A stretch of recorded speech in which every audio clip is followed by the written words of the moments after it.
বুঝতে থাকবি এই এই নাম জানি নাই নাম জানি নাই নাম বলি নাম জানি নাই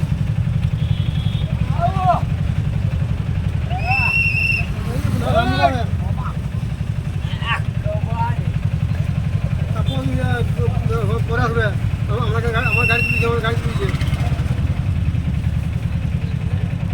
তারপর আসছিল কলে দিই ঘর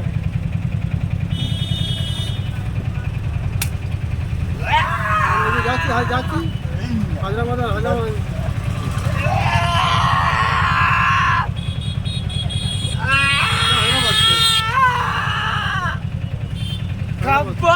একদিন যায় নাই তো ওইদিনে পয়সা দিল না আমাকে বলে আমি ইজেটা করে দিল না 500 টাকাও দিল না এমনি যাবি কাজে